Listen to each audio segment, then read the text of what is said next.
Bonjour, je suis Mathieu Hédé, je suis urgentiste au SAMU 94 à l'assistance publique des hôpitaux de Paris et je suis enseignant-chercheur à l'université Paris-Est-Créteil.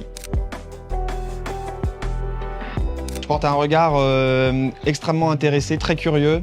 Je pense qu'on va en avoir beaucoup besoin, c'est quelque chose qui reste encore à défricher. Il y a plein de questions qui ouvrent encore beaucoup trop de questions aujourd'hui. Mais je suis très enthousiaste vis-à-vis de cette technologie pour mon utilisation professionnelle et notre utilisation sanitaire à l'avenir. Les bénéfices sont multiples. Moi, en tant qu'urgentiste, ce qui m'intéresse, c'est d'aller vite, d'aller partout pour tout le monde.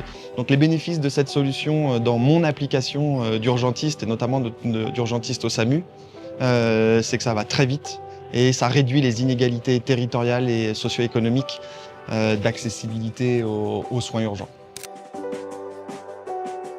L'utilisation de cette technologie, pour moi, elle est très simple. Elle doit être intégrée dans un système qui est très performant, qui est très complet.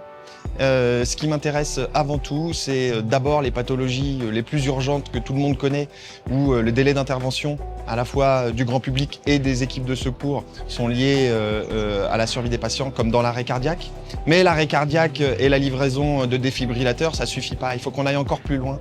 Par exemple, en utilisant des médicaments de l'urgence comme l'adrénaline, peut-être même les culots sanguins pour faire des transfusions. Et puis enfin, en préhospitalier, c'est-à-dire avec les secours, le SAMU, on a aussi un grand besoin d'aller monitorer, d'aller surveiller les lieux d'intervention en cas de catastrophe, d'incendie, de sites multivictimes, etc. pour améliorer l'organisation opérationnelle sur le terrain, faciliter nos accès et améliorer le pronostic des patients.